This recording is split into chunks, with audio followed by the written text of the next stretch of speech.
Hey, Friendo, Steve here. Hey, Larson. And welcome back to Going in Raw, the only pro wrestling podcast you need to be listening to. On today's episode, the Finn 2026 push begins. It'll probably end next week. But yeah, it will. For right now, we're getting our Finn Balor push in 2026 because he's got a title shot next week in Ireland. We've also got kind of feel like probably the A story.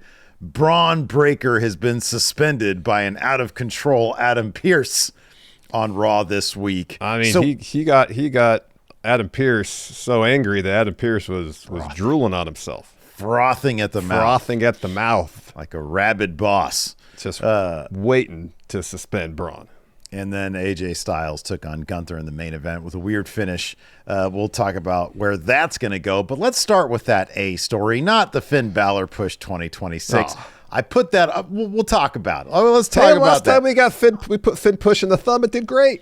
All right. So he gets his shot against CM Punk just for being Finn Balor there in Ireland next week. He didn't want to do it in Dusseldorf. He wanted to do it in his home territory. And so, I mean, obviously he's not going to win. No, he's not going to win. But is there any chance this will be a feud beyond the match? Okay, what are we going to talk about then? What's the caveat here? Well, I guess that maybe the hope is, so what preceded Finn stepping up to Punk, and he's going to impress Triple H after all this time. I mean, it was Finn that was it like Raw 1000 or that one episode of Raw where everybody like the Clique and Finn, they all beat down FTR. The Revival, and stood tall, and Finn was the one with all the old timers there throwing up the too sweet. Yeah, he was. Triple H loves himself some Finn Balor. He does. So, but preceding Finn stepping up to Phil, he's backstage playing some video games. Mm-hmm, yeah. And Liv comes in and is like, what are you doing?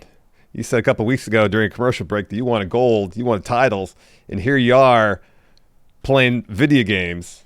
What are you even doing with yourself? It was him versus Cody. Yeah. So Finn took that to heart. And rather than stepping up to Cody like in the game, he stepped up to his brand's top champ, and that's CM Punk. Yeah. And Punk was like, all right, let's have a match now. And Finn's like, no, I've been in this business long enough to know that timing is everything. We're doing it next week.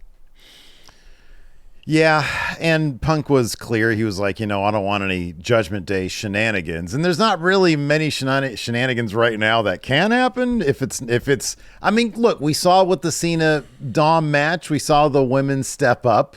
So I guess that exists as a possibility, but JD's out and Dom is out. So Raquel's doing her own thing. She's completely doing her own thing. And so it doesn't seem very likely. That'd be fun if Liv and Raquel got involved. But I mean, as much as I would love for this to be, another Drew McIntyre situation, Finn hasn't exactly been pushed in the same manner that Drew McIntyre has over the past 2 years, basically.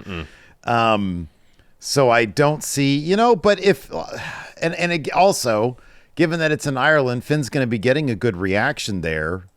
So it's not like this is I think this is Finn, he's reliable.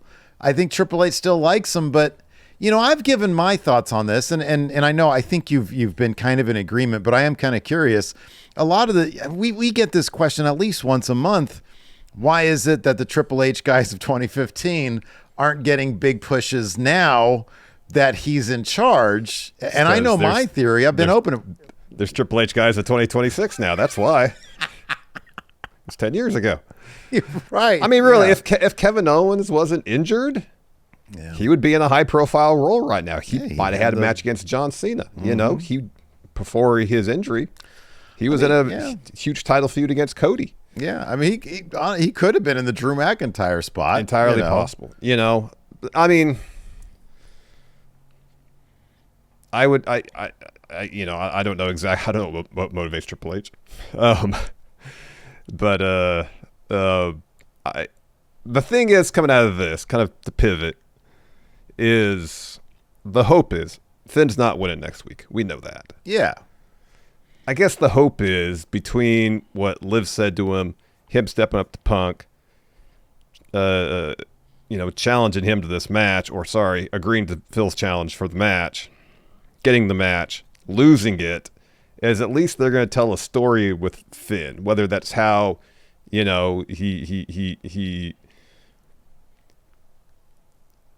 got his edge back, or not Adam Copeland, but, his competitive edge. Yeah.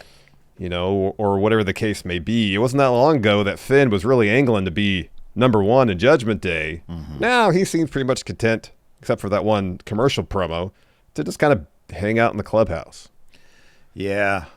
How do we get back, Yeah. I still maintain, and I've never really heard this before except from us, but when you look at what WWE acquired back in 2014, 2015, whenever it was, when they got Prince Devitt, the fact that they didn't roll with that version of the character, I know, is wild. When you see how entertaining and how electric and how exciting Prince Devitt was, and then he came over as just sort of cool guy.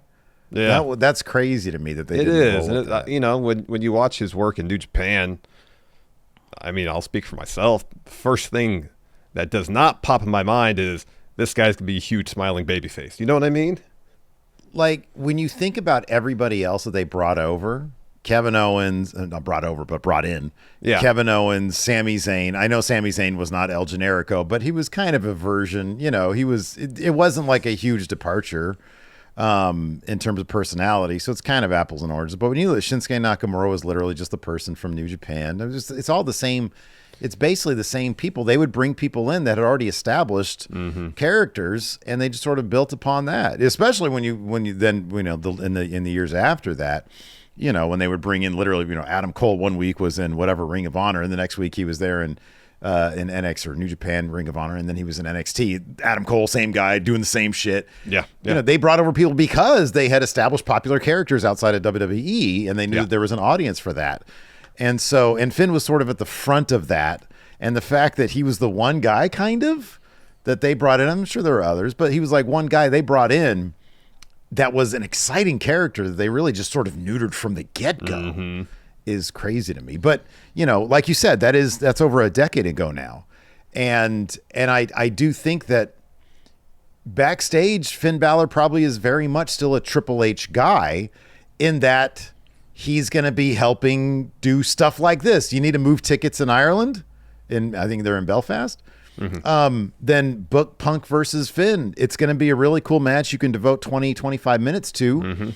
People are going to be going crazy for it because, Phil's super popular and Finn will be popular there. So it'll be a good crowd for that. They'll move tickets, and he's probably great to have backstage, and he can slot into these sort of roles in the meantime while younger guys get the spotlight, like CM Punk.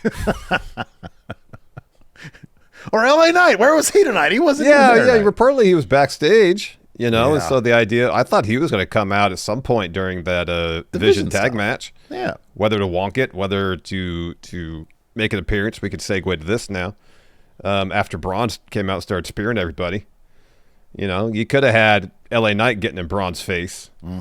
As opposed to Adam Pearce. LA Knight suspends Bron Breakker. Yeah, exactly. LA Knight, interim Raw general manager, now that Adam Pearce has been suspended for suspending Braun for putting his hands on him when Adam Pearce put his hands on Bron Breakker first. Oh, God. Hey, is this all leading to Bron Breakker versus LA Knight at WrestleMania?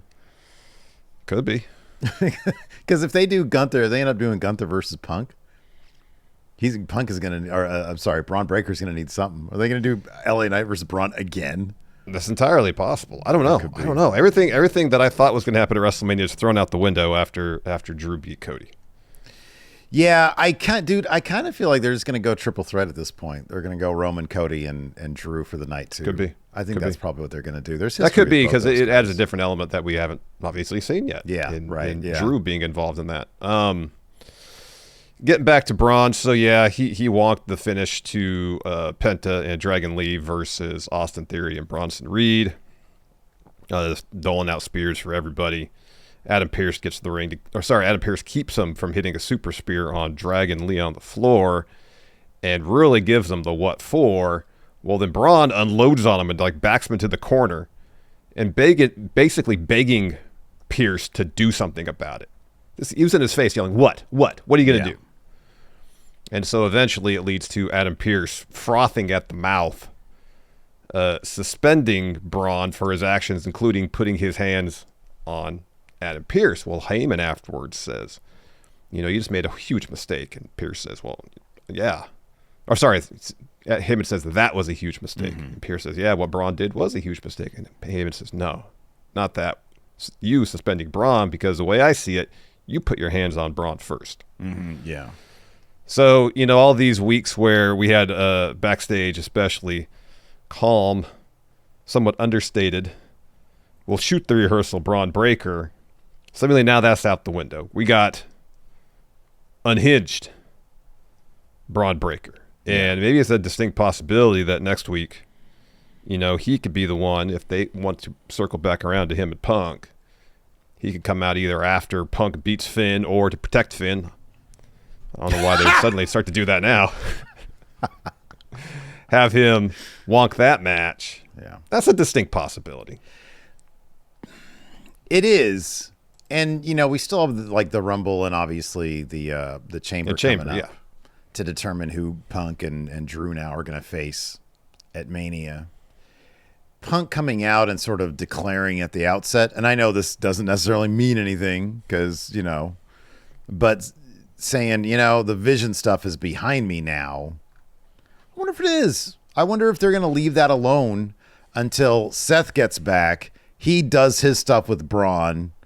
Whatever happens. Maybe Braun then wins the title off Punk so Seth can take it off him. I don't know. I mean, that's going a year. That's like, that's like the next 12 months of stuff. That's a ways down the line, yeah. But I kind of wonder if that's where we're at. Punk obviously is going to have some sort of role at the Chamber, so he'll have a match there. I doubt they're going to do the thing where he defends it in the Chamber because it seems like these days Chamber is Royal Rumble Part 2, to determine who gets the other thing. Yeah. But he's got to be in Chicago to do he'll something. defend the title. He'll to defend win the title. something there. I just sort of wonder who that's going to be. If it's a situation where Punk says, and granted, there was no indication this is the direction they're headed, with Punk saying, I'm done with the Vision now. I keep going back to how Logan Paul joined the Vision. It was preceded by him challenging Punk to a title match. Yeah. They could do that either at the Rumble. They could do that at Chamber in Chicago. Both seem like distinct possibilities. I think the Chamber makes more sense because, the Rumble, you already have the two Rumble. They'll do 4 matches of the Rumble. Yeah. They'll do 2 Rumble matches. Drew defending the title. Yeah. Versus Sammy, probably. Yeah. And then one other match, which will probably be another a women's title match, you would think. Yeah, maybe if Stephanie's recovered from her ankle injury, she'll defend against Raquel. But then it's in Saudi Arabia. They could always. Do they usually do? They usually do at least a SmackDown in Saudi, don't they? Do they? Sometimes I think they have in the past. Believe they have done in the past, but sometimes they just pre-tape. Because it's in Saudi, so they might want Punk, for something, and maybe that will be a title match. I don't know, but in any event, right now we got Punk versus Finn, and then I mentioned LA Knight, but I don't know. Maybe they'll do Braun Breaker versus Scrap Daddy Adam Pearce. I'm looking at the moves that he does on SmarkoutMoment.com. They've got the 5 moves of doom for Adam Pearce. Oh wow! And apparently, he used to bust out a powerbomb pile driver combo. Wow. Where he would hit somebody with a powerbomb and then deadlift him for 2 more power bombs and then hit a pile driver on him. That's not his finisher? No, that's number 1. That's his finisher. Oh, all right. Of course it would. I don't know how anybody would ever be able to kick out of that. Right, exactly. So maybe Braun Breaker will get that in his future. That'd be cool. That'd be Remember when they teased Pierce versus Roman? Yeah. Damn it, I think a lot of people wanted to see that match. Remember it seemed like they might do Aldis versus Randy Orton. Yeah. God damn. Leaving money on the table. I thought they loved making money. Well, apparently not. Not off booking like compelling storylines and matches. No, that seems clear now. They don't care about that. They're not interested in that. Not interested in that. Not whatsoever. No. So yeah, we'll see where Bron comes back. I wonder, like, who, like, do you think it's going to be Punk that raises that is his target, or I mean, it's got to be Pierce, right? It seems that way. It seems like they're doing the thing where is LA Knight going to be Pierce's proxy, kind of? Could be. Yeah, that could be. In which case, it seems like LA Knight would just lose again, though. Yeah, I know. But if he's positioned as top babyface, and we're getting our LA Knight push 2026, maybe not. I don't know. I'm skeptical. I don't know. There's too many people that can't lose, man. There's too many people that can't lose. That's the problem. I got to do a lot of protecting. Mm-hmm. Yeah. Anyways, we have a sponsor for the show this week, man. So we're going to go ahead and talk about them for a moment before we get back to our Monday Day Raw review. Is not another one of these European shows. I know for the 9-to-5ers that's rough, but for lumps like us, being able to burn some farts to my couch at 11 a.m. while watching some Monday Night Raw, it's great. I love it. I love it. You got to do it next week as well? Yeah, I know. It's great. Never end. Great. Stay in Europe.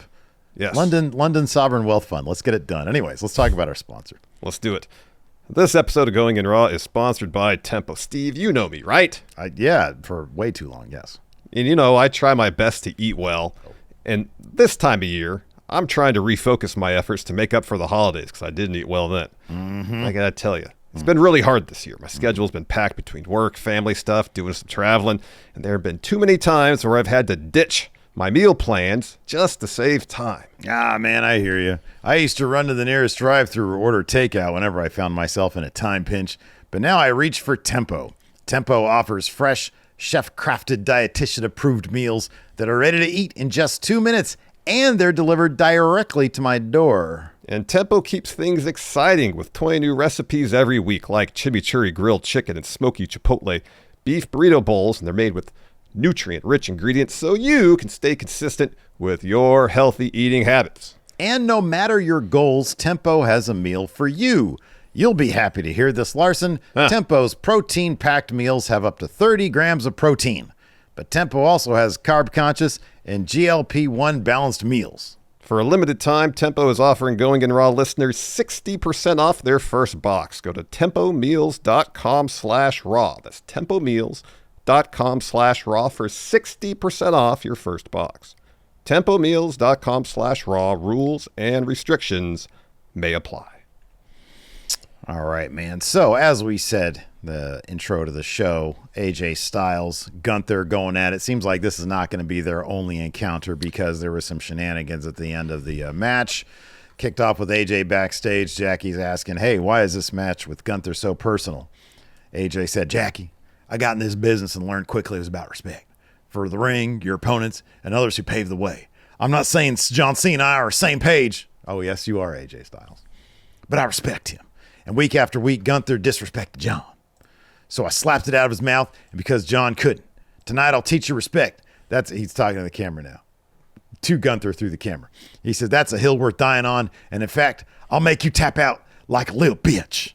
So later on, we had Gunther backstage. Says to Jackie, hey, Jay, how dare he slap me for something he has no involvement in, and how disrespectful to do it in the greatest wrestler in the world.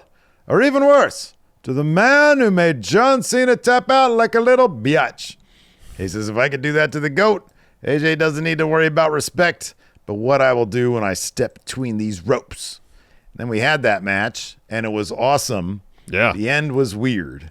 So AJ, who was intent again on making Gunther tap like a biatch, locks him into, and he'd been doing this the entire match, trying to get him that calf crusher. Yep. So he's locked it in. The initial camera angle we got, we didn't see this, but if you look closely, and then they did on replay, you see Gunther reach back, and he starts like spanking AJ's ass, tapping out. He's like, oh no, I can't handle this. Well, I mean, the way it was, so you had Cole taking that point of view, and he had Wade Barrett saying, nah, it was actually a really smart strategic move on Gunther's part to try to get AJ to break the hole. And yes, real time watching it live, it was confusing. Because AJ just breaks the calf crusher and it's like, oh, he tapped. And the ref's like, no, he didn't tap. There was no tap. I saw no tap. Yeah. That's the bottom line here, is that AJ's been doing this since like the 1960s. Yeah. He should know damn well not to do anything. If you want get the ref's attention, maybe ref, he's tapping. Yeah, exactly. You don't let go and be like, I'll win the calls match for the bell. I won the match. So the ref turns to the ring announcer and says, no tap. Match goes on, and so while that's going on, Gunther low blows AJ. Yeah. And then hits him with a powerbomb to get the win.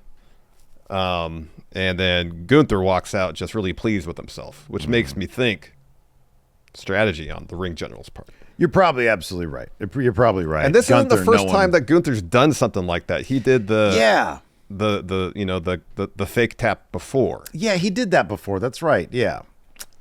So like when that happened, I was like, that's weird. Like that's a really kind of, like niche thing to include in the wrestling match. I think it's like an MMA thing that what he did. I can't remember what it's called, but it was the kind of like the fake out tap. Mm-hmm. Yeah. We've had this conversation before. Yeah, we've had this conversation before. But I guess now that a pattern's been established, and this one seems pretty clear that it was done for strategic purposes. It's in his arsenal.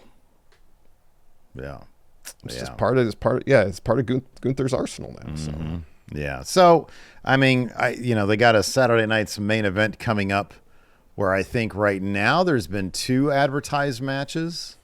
There's the contender match. Mm-hmm. There is the women's tag title match. Women's tag title match.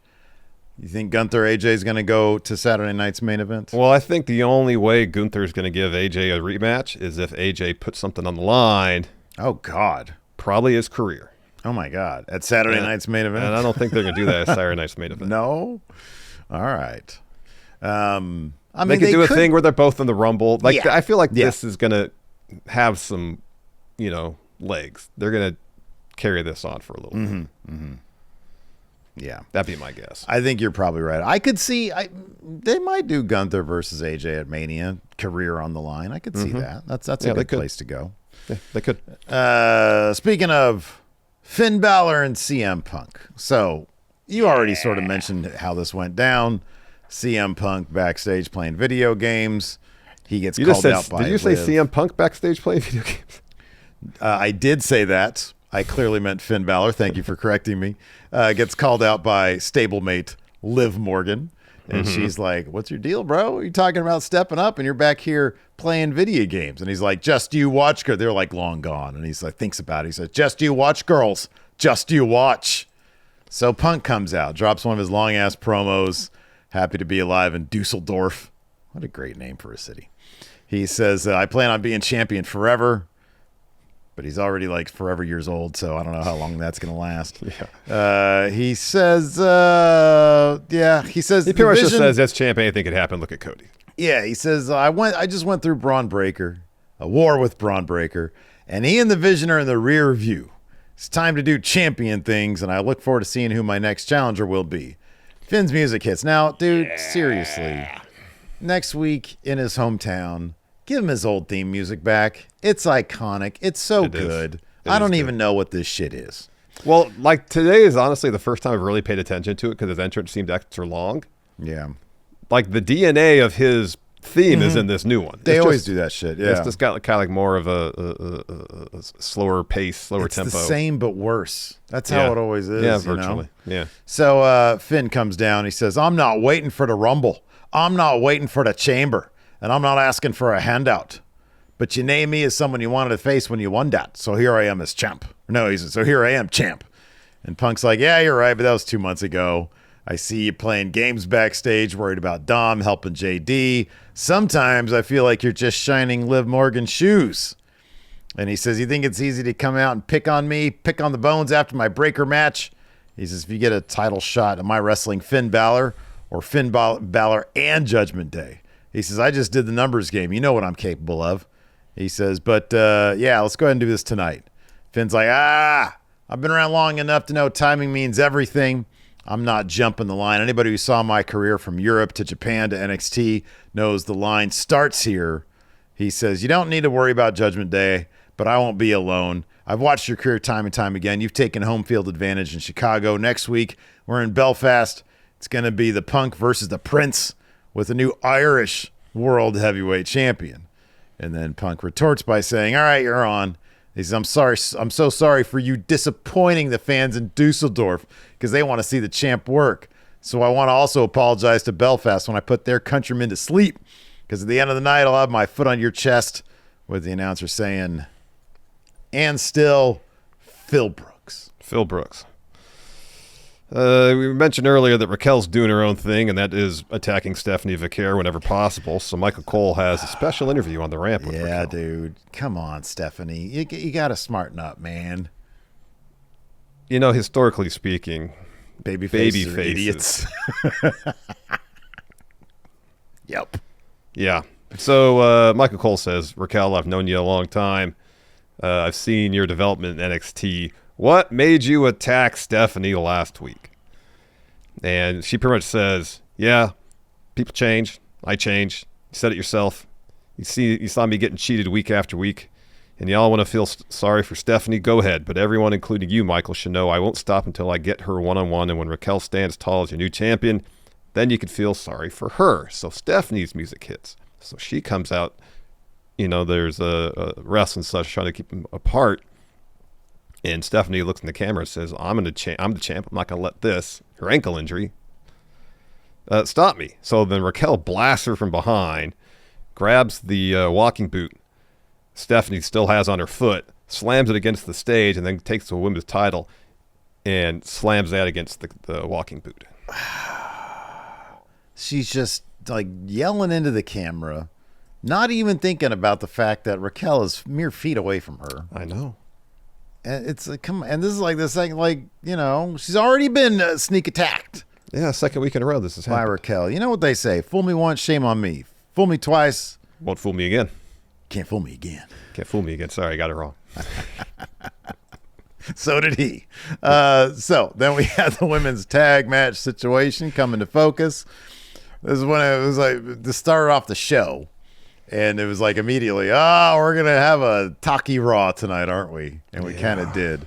But it was okay because it was during the day, and it totally goes by way quicker. So Rhea and Io come out. They say, yay, look at us. Nobody's ready for us. And then who comes out next? It was Liv and Judgment Roxanne. Day, right? Yeah, Judgment Day come out. So they're like, hey, we want a piece of that. And then because she's like, because she says they still belong to me. I'm one half of the greatest women's tag team of all time, and I never lost that belt. That's what Liv says, yeah. That's what Liv says because she got injured. So Bayley and Lyra come out. Bayley says, ding dong, welcome back, Liv. Great to have you back. The European crowd does the European Bayley song thing, and they're like, we want that. And then they all just start fighting. Oh, Asuka and Kairi show up. They pull out Rhea and Io. Big brawl breaks out, and the tag champions end up standing tall. So later on, Pierce is like, we got to have this match. So they have that match, and it's a number one contenders match. Kabuki Warriors, Bayley Lyra, Judgment Day. Judgment Day get the win here. A lot of really fun match, though. This Wildly is a good match. crazy This is match. really good. Yeah. Really good stuff. Yeah. Liv hits into Oblivion. She gets the blind tag and hits Kairi with Oblivion after Kairi sends Roxanne out of the ring to get the win. So, as mentioned earlier, Saturday night's main event. Liv and Roxanne versus Rhea and Io. So, let's talk about the Bron situation in detail. So, backstage, Pierce is there. Heyman walks up, and Pierce says, where is he? And Heyman says, hello to you too. How professional. Thank you for blessing me with. And then Pierce says, I'm not in the mood. Bron, when he shows up with bad intentions, tell him to go home. I'm not in the mood. So Paul says, I have to thank you. It's my life's honor to be your messenger. I'll let him know if he shows up with bad intentions. So, of course, he's going to show up with bad intentions because Braun Breaker is ill-tempered. So we have this tag match. Austin Theory and Bronson Reed taking on Dragon Lee and Penta. So Penta avoids an 8-count down, hits a super kick. Lee tags in. Theory is sent to the floor. On to, or as is Bronson and Logan, who joins his Vision stablemates ringside. Dragon Lee then hits a plancha to take out Paul in Theory, and then Braun teleports down and totally wrecks Dragon Lee with that spear. So he gets in the ring, hits Penta with a spear, and then he notices Dragon Lee on the outside. He's looking for the super spear, and that's when Adam Pearce steps in front of him. Mm-hmm. And so they're arguing in the background. You see the Vision literally look at what's going on like, oh, we could totally do this right now. And so they set up Penta for Bronson to hit him with a tsunami. Yeah, it was really nicely framed. Like, you see it all go down in the background. In one shot, yeah. Yeah. So then Bron laughs and then hits Dragon Lee with another spear. So Pierce and Breaker are arguing. Pierce swings around and says, what the fuck is wrong with you? I'm sick of this shit. I'm tired of it. And that's when Bron really gets in Pierce's face, backs him at the corner. And Heyman's like, whoa, we got to back this up. So the Vision leads Bron away. And he's just screaming, what are you going to do? What are you going to do, huh? And Pierce is following him up the ramp, just yelling at him. And so later on, we see Dragon Lee and Penta getting checked backstage by the trainers. Yeah. And they're like, my ribs. That's what Penta got to say. Oh, my ribs. My ribs. Oh, my ribs. Dude, that first spear from Braun to Dragon Lee was nuts. It was pretty fierce. Like, sometimes he'll, like, take a moment. Like, he'll jet down, and he'll sort of, like, stop and then, like, do it kind of half-assed. Not to murder a person. But then other times he does what he did to Ice Show Speed. Yeah, right. And I feel like he did not quite as that bad, but he kind of gave Dragon Lee the full business there. Oh my God, that guy got laid out because they do the replay. Yeah. They do the first replay. They do the second one where like it tracks with them, like from way above the drone. Oh, they had the drone shot. Yeah. Yeah, or a crane or something. And I was like, oh my God, what? Yeah, what is wrecked him? Yeah, what did Dragon Lee do to you? So then Javon Evans steps in and asks if they're all right and says, hey, I got your back. So we see Braun walking backstage, and Pierce just follows up. It's like, we're not done here. You put your hands on me, and then you walk away. Look at me when I'm talking to you. You haven't learned a damn thing, and you'll get a lot of time to think about it because you're suspended indefinitely.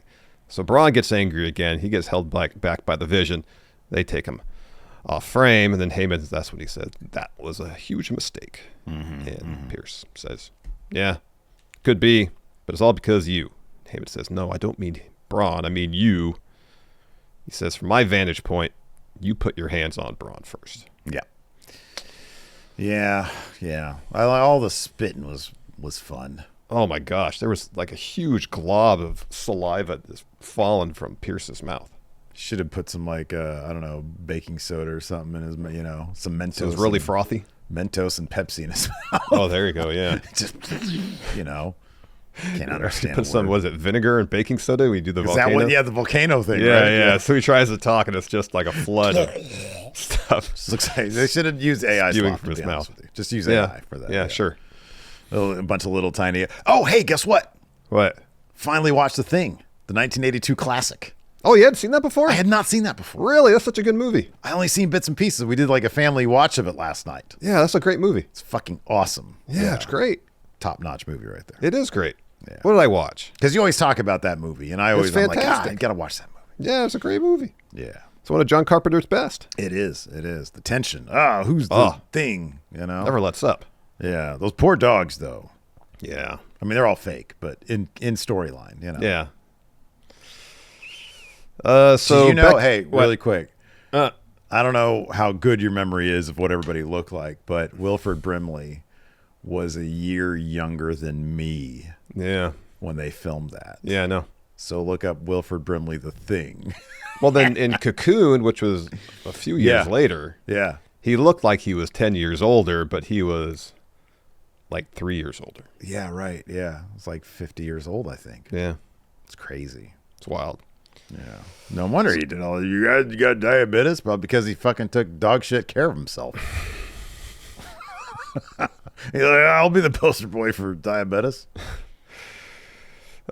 So Becky has to defend that Women's Intercontinental title against Maxine. They got another match next week.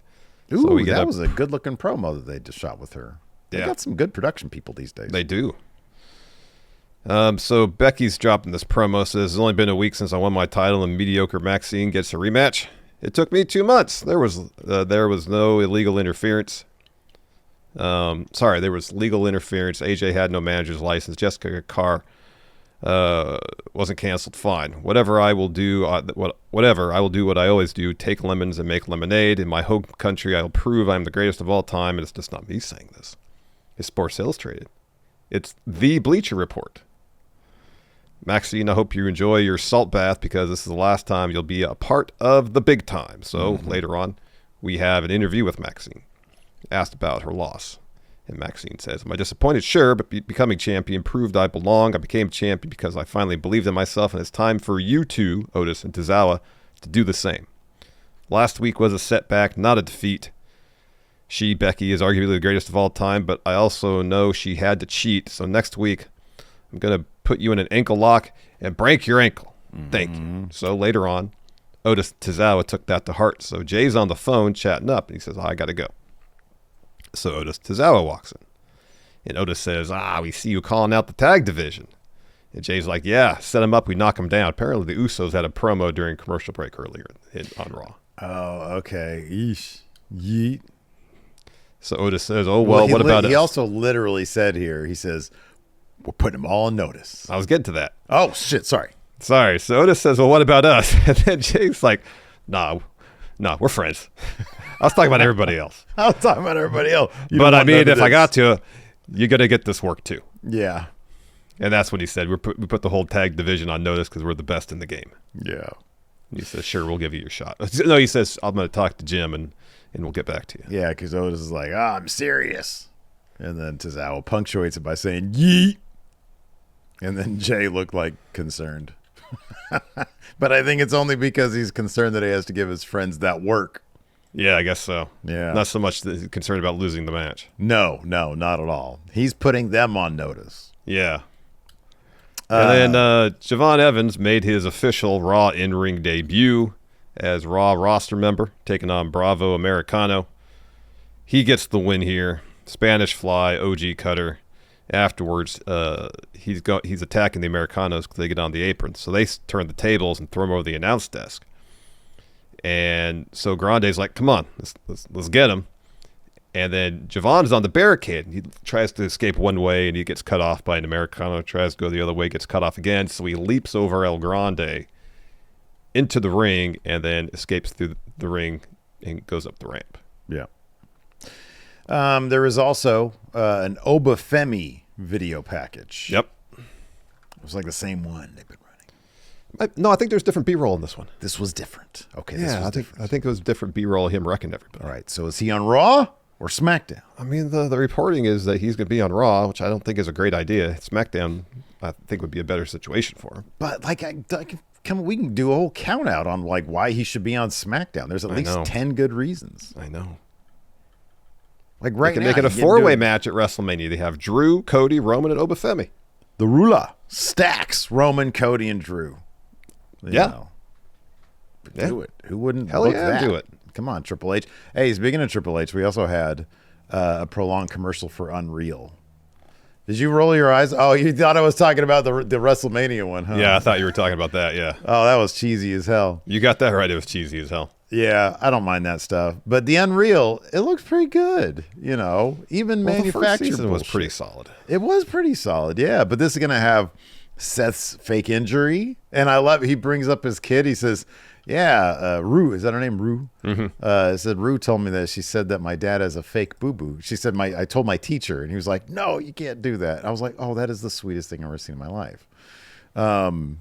So, yeah, you got that. I forget what else it covered, but yeah, Becky saying, yeah, I had to lie to my friends, to my family. I'm like, what about the lie? Oh, Truth. It covers the Truth thing. Yeah, they have Road Dogg saying he got a text from Truth saying that he got let go, yeah. Yeah, that's going to be pretty interesting. Mm-hmm. That's going to be pretty interesting. I wonder if he's going to, given that it should cover, like, maybe the remainder of Cena's at least heel turn, maybe run. Well, it seems like it's going from Mania to SummerSlam. Yeah. I wonder if they're going to cover, if Triple H is going to say, yeah, that Mania Night 2 match was crap. Or if he's going to reiterate, it did what it needed to do. Is he going to bring up The Rock going on McAfee? Look at this guy. Just show him like at home looking at the fucking McAfee show. Look at this guy. He's sitting there in the one pair of swim trunks he's got. He's had for 20 years. Swim trunks can often double as just really comfortable shorts. They can. Probably why he's kept them around that long. Could be. Anyways, I think we got some questions here. Would you like to read some questions? Let's read some questions, perhaps even endeavor to answer them. Just maybe we'll answer them as well. Timor here asks, what everyday action of yours would you like a cool panning drone shot of? Great question. Whatever it is, I need to be wearing my hat because, you know, I know. Number 2. Not taking a number 2. That's horrible. No. Mm-mm. What everyday? This is ideally. This I live such a boring life. This would ideally be what it is. Yeah. If we could find a place with like an 8.5-foot rim and play basketball there, That'd be dope. and if the situation was right, one of us dunked on the other to get that drone shot of the dunk. I love it. Let's do that. That would be it. Let's do that. That would be it. Let's see here.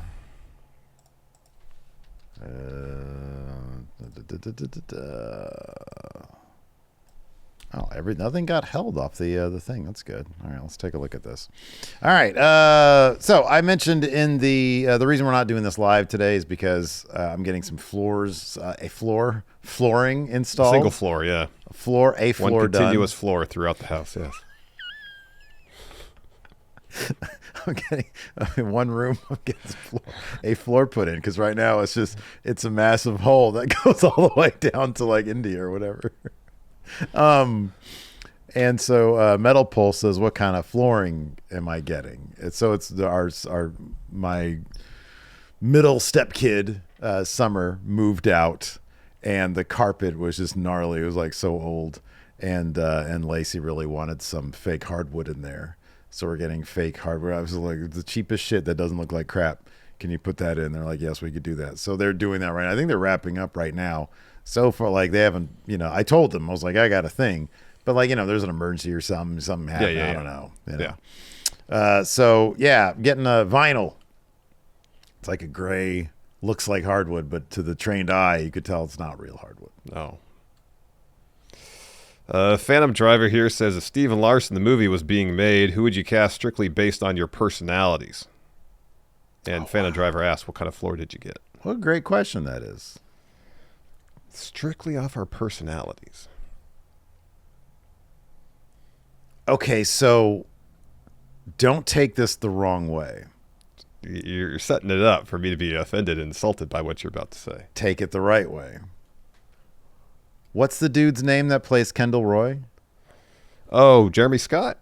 Jeremy, is it Strong or Scott? Strong, yes. Strong. Sorry. Okay, it is Strong. I thought it was Strong. Jeremy Strong. I think he could play a killer Larson. Okay, I could see that. I feel like and you're not intense, but I feel like what I've heard about him on sets, you focus well. I feel like you focus well. I feel like he could do you really well. Okay. Like, I feel like both, based on his disposition that I've seen in interviews, I think Mark Ruffalo could play me. Yeah, we've said that answer a million times. Yeah, I know, but it just makes a lot of sense. Okay. People say you look like Mark Wahlberg, but based on Mark Wahlberg's personality, I don't see him playing you. I agree with that. And John Cena's a bit too robotic to play you based on personality. Based on the personality, I don't think. Yeah. Golly, based on personality.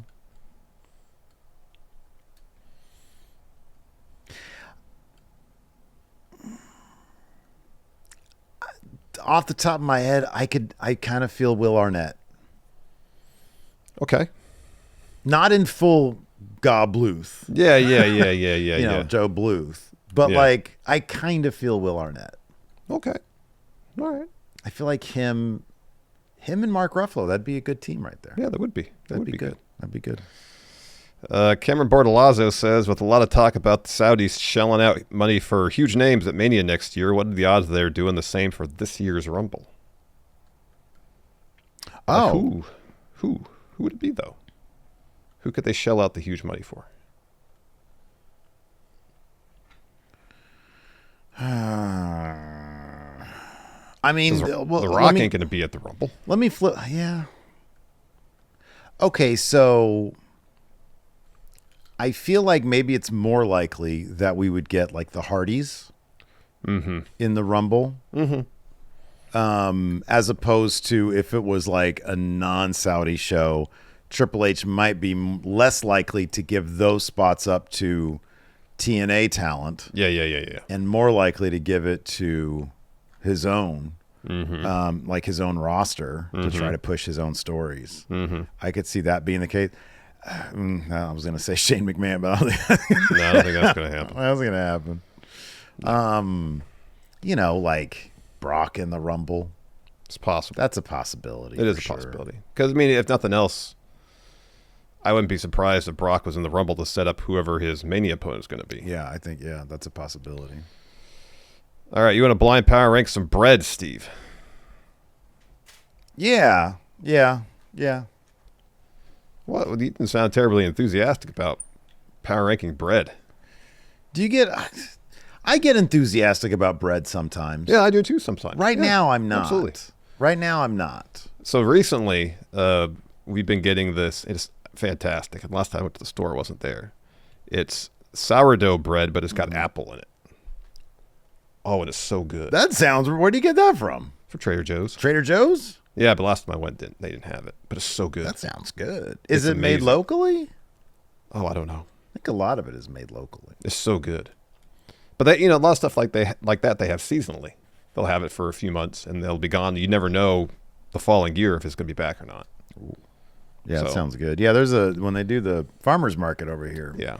They always got a sourdough place, and I remember I got clown on once because I went to the sourdough thing, got like a big old thing of it, and then I went over to the North African fella, and he was like, you want some of I don't know, he had some other carb to go along with some of the sauces that I was getting. Yeah, and I was like, nah, man, it's too many carbs. I don't want that. He's like, you got a giant loaf of sourdough with you. I'm like, touche. Yeah. You got me there, brother. So I Yeah. don't need your carbs. Just give me your sauces. There you go. Anyways, All right, you ready? How many I say? 10? Jesus, that's a lot. Yeah, 10. Gee, whiz. First one, basic, boring white bread. 10. Yeah, it's boring. Yeah. Next, brioche. Oh, I like brioche. Yeah, brioche is good. It's light. It's Yeah. made with eggs. Yeah. I'll put that at number 5. I'm running to the middle now. Next, whole wheat bread. Like, I get that it's good for you. Not into it, though. I'm going to put that at number... Why did I skip 9? You're 9. Wow. Whole wheat. I love me a good whole wheat bread. Yeah, but come on, dude. You're just lying to yourself. No, I'm not. I enjoy the If you flavor stack of up a good whole wheat against, like, a good sourdough, come on. I'm get not outta huge here. on plain sourdough. I'm not huge on. That's insane. That you're just lying to yourself No, now. I'm not. It's so good. Why are you Stop insulting my lying to taste yourself. buds? My taste buds like what they like. Your taste buds Next. are lying to you. Naan. Oh, naan's good. You Yeah, need naan's stuff delicious. with it. You need stuff with it, though. I mean, that can be said about any of this shit. Well, that's not true. Some of this shit you can just eat straight up. Naan, I'll put it number 4. Naan. Next, flatbread. Yeah, flatbread's good. Yeah. Oh, well, number 6. See, this is why I knew, like, 10 breads, this is too much. All right, this is your number 1 is sourdough. You can put that number 1. I know you Yeah, I'm are. going to put that as a sourdough's bomb ass, dude. Next, I don't know if I've ever had this type of bread. Pumpernickel. I assume it's all right, but I have no idea, so I'll put it number 8. What about rye bread? You ever had some rye bread? And number 7. A baguette. Baguette. Is that anything like a croissant? No. Is It's croissant the on long here? it's the long skinny breads Oh, yeah. with the 3. really crunchy crust. I'd What put spot that. do you have left? I only got 2 left. Oh, it's money. Next one's just money. What? Oh, Money. Damn it. Like That should have been actual number money. 1. No, you know what? I would love sourdough more than money. So, but Now that's you're it. the one lying to yourself. You got that right, buddy. See? At least I can admit it. Let's see here. Jabroni Town says, does WWE realize that Belfast isn't actually in Ireland? Apparently not. What is It's it? in Northern Ireland. Northern Ireland. Northern Okay. Ireland. Because they ran the graphic for it, and they were saying, "Oh, in Ireland," but then they had the British flag on screen. I'm like, if this is Ireland. That's not right. Yeah. Okay, so I mean, it's WWE because Northern Ireland is part of the UK, right? Is that what it is? Yeah. Okay, so that's why they were the Union Jack, right? That's what they ran. So it's UK that's what flag. that's where they used that. Yeah. Yeah, dude. I mean, I don't know. Like, it's interesting because like, it's not like the difference between the two is like really a thing that's taught all that prominently in U.S. public school. No. So for them to say just Ireland instead of, you don't hear a lot of like, oh yeah, this is this particular athlete, this movie star, they're from Ireland, or I'm sorry, they're from Northern Ireland. You would hear, even if it is Northern, you just hear Ireland. You know, we look at the island and just sort of group it all. So do they know? Probably. Do they care? No. Obviously not. No. For marketing purposes, I kind of understand it, though. Like, I don't, would I like us to all be more educated and have these big companies endeavor more to educate people? Is it cooler when Finn Balor says, we're going to do it in Ireland instead of we're going to do it in Northern Ireland? Yeah, probably. It sounds cooler. So I don't know. Scott Martin says, should Finn bring back the Demon next week? No. Doesn't need a Demon at this point in his career. He seemingly doesn't care to bring it back as a character. Like, he's standing there with CM Punk thinking, I could take this guy just as regular Finn. Yeah. Well, and hearing him talk about it on the Cody podcast, he kind of didn't even like it when they tried to come up with storyline motivation for the Demon's appearance. For him, it was just like, hey, this is just a cool surprise entrance thing. Yeah, it wasn't meant to be. It never needed to be more than that. It didn't need to be more than that. Like the silly bullshit with Roman, that was the final straw on that particular. But even in NXT, it was like, oh, he's doing cool shit. Let's see. Here we go. Jesse says, since Finn says he smokes weed when he works out, have you guys ever considered blazing up before your hoop sessions? No. I'm not terribly coordinated to begin with, and I can't imagine going out there hella faded and trying to ball you up. It's not going to go well. I will say this. If we indulged in some edibles, like a brownie or something, it would probably be really fun. It would. We'd probably be laughing hysterically. But here's the thing. It'd be a situation where like we did that right before we started, and the whole time we're just waiting. All right, when is it going to kick in? When is it going to kick in? That's actually kind of thrilling. We should think about that. I wonder if we'd be more likely to like bust a hip if we did that, though. I mean, given that I'm older, I guess me. Un Poco Miedo here says, blind power rank, Steve. These 7 arcade games with number 1 being the one you drop the most quarters into. Oh, cool. 1 through 7? Yeah. All right, go. First one here is Rampage. Not a huge Rampage guy. I liked it, but I wasn't a huge Rampage guy. Wow.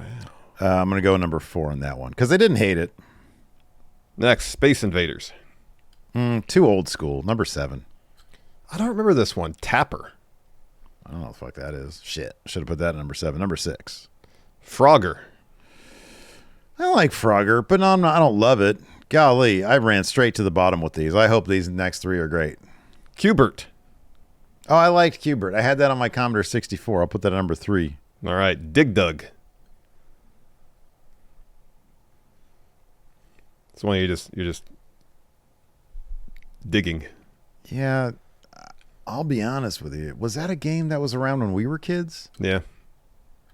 I only know about that game because Alabama plays it. I had no idea. I mean, that's got to go at number 2. What am I stuck with at number 1? Street Fighter 2. Yeah! I sucked at it, but I would put the most quarters in that one. Of all these options? Come on, where's 1942?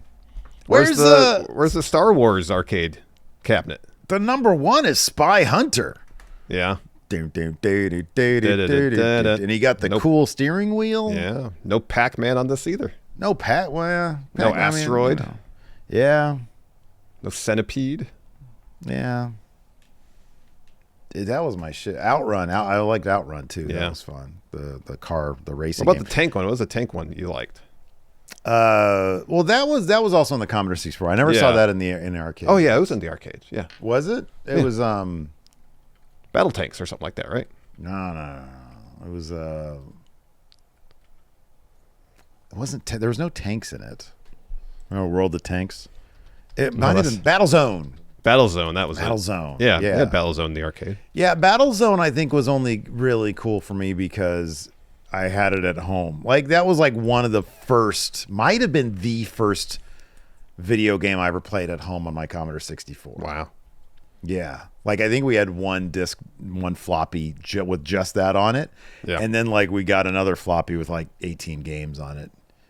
You know, I don't know much about them, but we had 2 games for the Commodore 64. One was Star Trek, where you had to navigate around the galaxy. Yeah. I didn't have that, but I've seen that since then. Yeah. And then we had an Alien, like the movie, Commodore 64 game.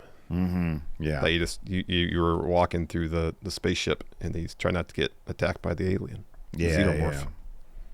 Remember that time we were in that documentary about games? Yeah. All right. Would you like to power rank? Sure. Ooh, you'll like this one. This is a fun one. Best European cuisines. Oh, how many? 6. This is from Joe the Meme Maker. All right. See, this is sexy here, man. This isn't like just breads. This is sexy. I like trying to do this. something different for you. All right, here we go. Who was? I don't mean to smear the name of whoever. It was Luis who had the bread one. Luis, I love Luis. Well, Luis Areza. Yeah. He was kind of a son of a bitch in the GTA days. So So he can kick rocks. Just joking, Luis. All right, here we go from Joe. Number 1, Spanish food. Oh, tapas, paella. Some paella. Paella is delicious. All right, let me think for a second here. I'm going to put Spanish at 2. A good paella is tough to beat. Well, you're going high already. Yeah, I love paella, man. A lot of great Europes, a lot of great European cuisines. French, including, of course, onion soup and a variety of pastries, including a croissant. So there's 2 things about French cuisine. One, there's a lot of cheese. Yeah, crepes are and bomb, I dude. did, like last night, I accidentally had some cheese in my dinner, and it didn't set well with me, like almost immediately. Ay, caramba. And then one time, my wife and I went to a French restaurant, and somehow we accidentally got, was it sweetbreads? Which is, is organ meat. Yeah. Which isn't. This sounds like the French are going down, baby. So I'm gonna put French at 5. All right, French gets low. Next up. It's mostly because of the cheese, though. It's too much cheese for me. This one's in your blood. Scandinavian. Says here, meatballs and fish. Yeah, there's a lot of different pickled fish varieties, and it's not for everybody. Like, I've had something called Gaffelbiter before, which is like herring pickled in like sweet pickle type brine. Sure. And it wasn't bad. Okay. All right. But Doesn't then sound like you're too enthusiastic about it. But then there's lutefisk, which is fish pickled in lye. Oh. So, but then I've also had some others. I'm gonna put. This is tough. I'm gonna put it at 6. So you're going low with some of these. But you can put Spanish. You put Spanish at number 1? 2. 2? Okay. Yeah. Next up, we've got the UK. Talking about British fried breakfast. Oh man, I should have saved 6 for that. Meat pies. 4. I love it, man. I would consider living there again. I love the UK, but it wouldn't be for the food. No, it would not be for the food. No. You want some fish and chips, bro? I mean, I like fish and chips. You want some fish? I like a good shepherd's pie. You like shepherd's pie, bro? I like shepherd's pie a lot. You want some McVitie's digestives? No. Next up, Eastern Europe. Dumplings, pickled foods. 3, I guess. Very nice. All right, number 1, of course. You did this right, man. You did this right because number 1, of course. Hey, Italiano. No, I wouldn't. On this list now, with these options, I would put Spanish number 1. Dude, give me some of that Italian food. God damn it. Yeah, I would put Spanish number 1. All right. Anyways, that's going to do it for the show today. Thanks, everybody, for tuning in. We appreciate it. We'll be back on Wednesday, of course, with our hot takes. So be sure to sub to the channel and hit the notify thing, because I'll put the thread up later on today. And then, of course, on Thursday, we'll be back live for our AEW and News of the Week recap. Friday, we'll be doing an early SmackDown. Hopefully that one will be live.